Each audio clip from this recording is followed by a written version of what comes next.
Hey, it's Alex Radcliffe from Board Game Co., and today we're doing Should You Back It? Should You Back It is a segment where I pick a game, a Kickstarter game, one that I have my eye on, and trying to decide whether I should or should not back it. And then I go into the reasons, the thought process, all the explanations of what's going through my head and my decision. And if you stick around to the end of this video, I'll let you know what I actually am doing in regards to this particular game. In today's episode, we're talking about Ruination. Ruination is by Kolossal Games, by Travis Chance. Travis Chance, I believe, runs Kolossal Games, but in this case, he's also the designer of the game. I don't know how often that has or hasn't been the case.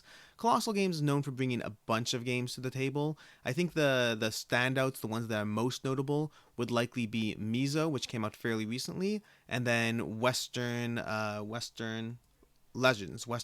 Sorry about that. In any case, so Ruination is the latest Kickstarter from them. It launched today, and it's already getting, decent. It's halfway towards its funding goal. It doesn't really have traction, honestly. I'm not entirely sure why, and we'll get to that in the video. So let's cover a few points. Let's cover the basics of the game. Let's cover some of the value. Like, is there a value in backing it? What are my general thoughts and opinions on this game? So to begin with, let's cover some of the easy stuff, the miniatures and the art. The miniatures are fairly well done, but with a caveat. Now, what I mean by fairly well done is you can take a look, you can see some of these guys over here. It's got a very unique art style, very post-apocalyptic, but very well done post-apocalyptic. These guys really have character to them in a way that many miniatures do not. And again, look at these guys, another tribe over here. There's very much a character to these miniatures. This feels very reminiscent of Fallout, of that style, but in a very different universe. And I'm loving the miniature design here. All across the board, you can see there's slight variations, but at the end of the day, each one has an archer, a cavalry, and a regular melee unit, but they really come across fairly well. Now, if you look at the specific, hero or monster characters, these are more unique characters in the game. Again, the design is done very, very, very well, but it's time for the caveat of that, which is, while they have certainly produced decent miniatures in the past, I don't know if I would say that their miniatures have been above average. The gods in Mezo were very well done. If all the miniatures are up to that standard, that would be amazing. My specific concern, is especially with these characters over here that are more the basic units. The regular units in Mezo were completely forgettable. Sure, they had a decent design to them, but they were done with a level of quality and scale that just made them completely and totally forgettable. Quite frankly, sad that these miniatures with such unique sculpt design that's very stands out in the board game world. It's no other game has miniatures that are like this that I know of offhand. It's got a very unique feel to them, and they're being relegated to this 26mm sculpts that might not be done to the level of quality I would want to really make these guys shine. These ones are bigger, but honestly, and I don't know if maybe I'm the exception here, but honestly, I thought these ones were better. I thought the regular basic Horde miniatures were more interesting, more unique than the Exile miniatures. And I did like the Exile miniatures, don't get me wrong. But so there's a little bit of a pro and con there. Good miniatures, good miniature sculpts, but I'm a little bit worried about these guys being relegated to mediocre quality. Let's cover the art. Art looks pretty great. It's definitely unique in its art style. The both in the box, the board, the cards, the characters, but it does a very well done. It does a very good job conveying that post-apocalyptic style in a way that appeals to me. Now, art is inherently subjective. That's true for across the board. I know I've definitely disliked games that had art that others did like, but speaking for myself, I like the art. So let's cover the gameplay. I didn't watch a full gameplay video on this, so I'm only, half know what's going on here, but I watched 2 reviews and then I covered the basics of this. The first thing that stands out offhand is it's being compared both by reviewers and the designer themselves as if you like Blood Rage, if you like Rising Sun, if you like games in that genre, if you like Mezo, one of the other games that they've done in this genre, if you like games in that genre, then you will like this game. Now, that's a pro and con because it's a great selling point, but it's an easy selling point to say. It has to be backed up in reality. It's easy to pick the number 1 game in this genre, to pick a game like Blood Rage. It's easy to pick that number 1 game and say this will be like that number 1 game. Now, it's worth mentioning as a caveat. I don't know if Blood Rage was mentioned by the designer themselves. It was mentioned by a few of the reviewers.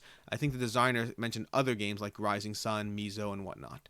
but it's easy to pick well-rated games that share similarities to your game and say, if you like those games, you'll like my game. It's an easy pitch. It's an easy selling point. If you like this thing that's super popular, you'll like my thing. It's a great way to convey both what the game hypothetically plays as, but it's also a selling point. And unfortunately, based on the current funding goal, it's not a selling point people are latching onto just yet. I'm hopeful this will go up. We'll see what actually happens. Whether or not I back a game, I always want companies to succeed. I want companies to do well. I want the investment in time and energy. I want those all to pay off, regardless of my personal choices. I wish no one ill will in any context whatsoever. But going back to the game, so it does seem to be a very combat style game. Like Kemet, I think Kemet was another game they picked. Kemet, Blood Rage, one of the reasons I love those games is because those are games that they take that natural genre of turtling that we used to identify these kinds of games with. Turtling is when you kind of sit in your corner of the map, letting other players do things while you build up your forces. The classic example would be, taking Australia and Risk and just cornering up there while you build up forces, let other people fight it out, and then you go out for the win. Games that disincentivize that do a much better job of being a good game. When you are not incentivized to turtle for whatever reason, so for instance, Kemet and Blood Rage both do it by rewarding victory points in combat. It's not enough to survive. It's not enough to be the last man standing. You have to win. And when you win, you have to battle. And battle has glory and points and all that stuff. When you do that in a game, you take away bad game design. You take away choices that reward stupid play and give it a rewarding system in exchange. Now, this game, Ruination, is supposed to have a lot of combat going on in it. It's supposed to be a lot of fighting back and forth frequently. It has a lot of area control, a lot of movement choices on the map. I believe to get into this canyon, you have to pay. Let me find the canyon. To get into that center area on the map, you have to pay certain points, or either lose a unit or lose a resource to navigate through the canyon. So it's got one of those. It's got the classic smaller map, got the classic victor incentivized battle. It has unique clans and unique choices and monsters. It's a very, very compelling from a higher level overview. So let's cover that. That covers that, and let's get to the value proposition. The value proposition is a medium. Let's be frank. It's a straight up medium. So let's cover the pledge levels. To begin with, we have the $70 Raider pledge, which covers the base game and then the expansion. Then we have the $105 Brute pledge, which has the base game, expansion, and playmat, and that's really it. Past that, there's a grunt, and then a bulk pledge. So playmat's self-evident, the expansion is self-evident, but what about stretch goals? So stretch goals there are going to be in this campaign. There are going to be stretch goals. I believe they have a specific, and they're being transparent about it, which I appreciate. Stretch goals are almost always, if you're doing your job well, they're pre-planned out what level of content you are prepared to add to your game. If you're not planning it well, you're signing up for a disaster. So they've been pretty upfront that the stretch goals are going to consist of building an expansion that will be Kickstarter exclusive. There'll be X number of extras that are planned. Over here we cover the contents of the world that was expansion will be comprised of the stretch goals unlocked through the campaign. Backers will receive this expansion free with any pledge level. Will be available in limited quantities after the campaign at a cost directly. So they're being pretty transparent. They're building an expansion through the stretch goals, and I like that. I like the fact that it's an expansion. I like the fact that they're pretty clear that they pre-planned exactly what's included. I don't have an inherent opinion on the fact that it'll be fairly exclusive, but going back to my previous videos and things I've talked about, if they want to incentivize backers, they have to do that. They have to give you a reason to absorb the risk, and by making it limited quantities or exclusive, they are doing that. I'm not saying it's a good thing whether they should or shouldn't, but it does fall into that category of it is an incentive to back. So what about the value proposition? Is it worth it? Is it not? And I'm kind of in the middle on this one. I haven't actually made up my mind whether to back this project. I'm going to be in for the dollar pledge, and I have a whole other video coming on the value of a dollar pledge, but I'm going to be in for the dollar pledge, and I'm going to watch and wait to see how this campaign continues to unfold. Honestly, because of the low funding level, I may start with the higher level pledge and just have a reminder set whether to go down or not.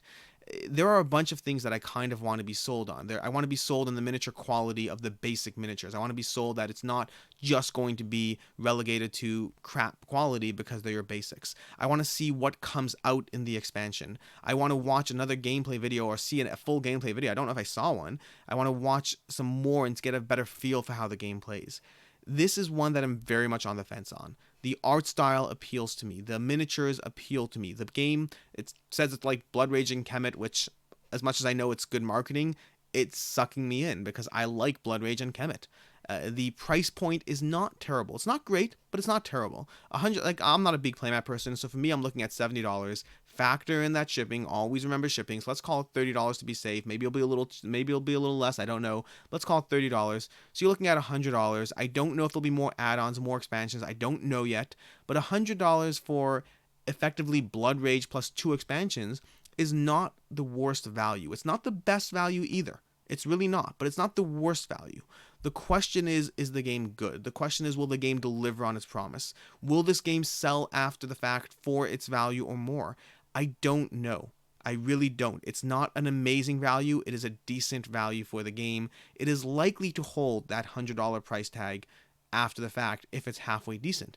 But I have no real knowledge of whether it's halfway decent yet. I don't know how that's going to play out, and I'm finding myself very, very torn. I want to back it. I plan on backing it initially and seeing how it plays out, but I'm still looking for more signs, more reasons to back or not to back. And so this is the first should you back it video that I don't actually have an answer just yet. That's basically it. That's my 2 cents, my takeaway. If you're backing it, let me know why. If you see a reason to back it, let me know why. If I missed something, a good reason, a good incentive, let me know. If you're passing on it completely, let me know down below too as well. I'm always interested in your opinions. I'm always interested in what other people have to say, what other opinions people have, why they're doing things, why they're not doing things. It's this whole universe we live in is fascinating, and it's always interesting to me to see not just my own mindset, but other people's mindsets. Opinions are fascinating, and I enjoy interacting with them. That's basically it. This video is brought to you by Board Game Co. Go ahead and click that subscribe link in the down below. Right after you click subscribe, there's a little bell. You can click on that for notifications to watch more of my videos. If you like my Kickstarter deep dives, if you like my weekly Kickstarter, I don't know if it's weekly, but my occasional Kickstarter run-throughs, my reviews, my topics, industry topics, if you like any of the content, that's the best way to get notified when you get the next video. Just subscribe and ring the bell. Past that, you can like, comment, engage. You can head on over to boardgameco.com and buy a few games, trade some games, sell some games. Anything you can do to support us is truly appreciated. Thanks so much, and until next time, have a good one.